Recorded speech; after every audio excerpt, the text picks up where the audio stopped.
Hello दोस्तों, तो मेरा नाम अनिल है और आप देख रहे हैं Anil day today work and finance channel. तो आज हम बात करने वाले हैं जो मैंने आज दिन भर में सीखा।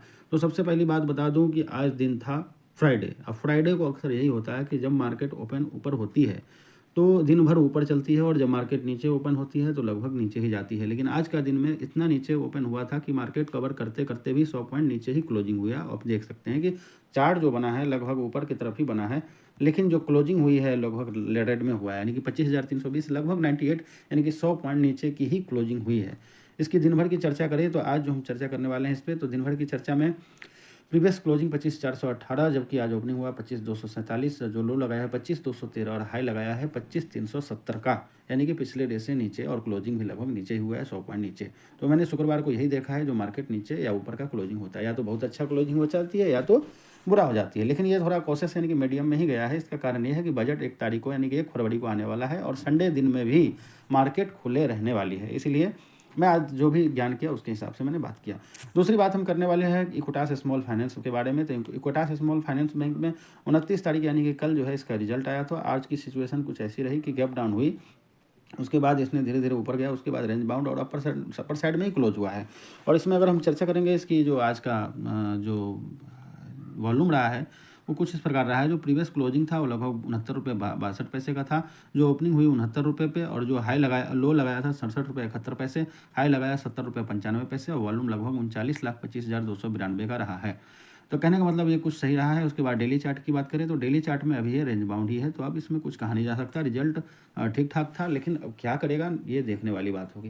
बाकी मेरी कोई डिसीजन नहीं है, अगर कुछ भी खरीद बिक्री करते हैं तो अपने फाइनेंशियल सलाहकार का मदद जरूर लें। लेकिन आज जो मैन बात करने वाले हैं, जो और सीखने को मिला, वो लगभग टाटा सिल्वर ETF में मिला। लेकिन हम ETF की बात करेंगे, गोल्ड सिल्वर दोनों सेम ही है, मतलब उसी प्रकार से गिरा है, लेकिन सिल्वर गिरा है ज़्यादा।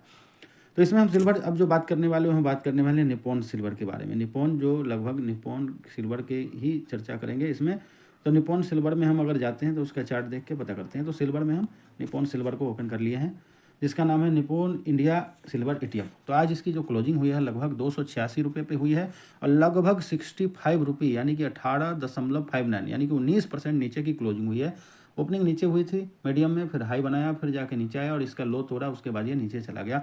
तो इसका जो दिन भर का जो चर्चा करेंगे, वो दिन भर का चर्चा ये था कि पिछला जो NAV था वो 359 रुपये 12 पैसे का था। बताइए कहाँ क्लोजिंग हुआ है 286, यानी कि लगभग 26 रुपये और गिर जाता तो 100 रुपये के आसपास गिर जाता। बताइए, जबकि लो और भी नीचे बनाया, वो मैं आपको दिखाने वाला हूँ।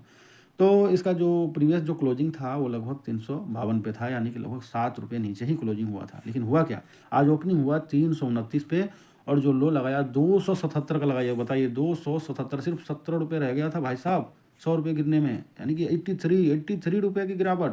65 नहीं, 83 NAV के हिसाब से। और दूसरी बात की जाए तो आज का हाई जो लगाया है लगभग 337 रुपये 80 पैसे, 337 रुपये 80 पैसे का आज हाई लगाया है। बताइए 337, यानी कि कल से कितना नीचे गिरा हुआ था।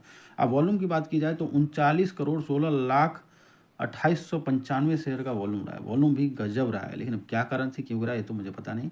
आगे देखते हैं कि इसका डेली चार्ट क्या कह रहा है। तो डेली चार्ट में भाई साहब ये बहुत बड़ी कैंडल बनी है, लेकिन अब यहाँ देखने वाली बात होगी कि पिछला कैंडल जो ये लो बनाया था लगभग 250 के आसपास था, उतना ध्यान में नहीं आ रहा है। और जो हाई लगाया लगभग देख लीजिए 360 के आसपास, यानी कि लगभग 100 रुपये 100-110 के आसपास जो रेंज बना है, सिर्फ 2-4-5 एक हफ्ते में 110, लगभग 25-30% एक हफ्ते में गई है। अब क्या ही कह सकते हैं। तो ये जो कैंडल बना है, अब ये देखने वाली बात होती है कैंडल के ऊपर जाती है नीचे, या फिर रेंज बाउंड ही काम करने वाला है। तो सिल्वर में माहौल गर्म है, शायद ये प्रॉफिट बुकिंग ही कह सकते हैं, प्रॉफिट बुकिंग हुई है आज के दिन में। चलिए इसी बात पर हम अपना बात खत्म करते हैं। आज का काफ़ी नॉलेज हो गया। तो मैं आपको बताना चाहता हूँ कि अगर मेरी सिचुएशन से आप कोई खरीद बिक्री करते हैं, इसमें कोई जिम्मेवारी मेरी नहीं रहेगी। कृपया जो भी काम करें अपने फाइनेंशियल सलाहकार से मिलकर बातचीत करने के बाद ही कोई डिसीजन बनाएं और गलती ना करें। Thank you.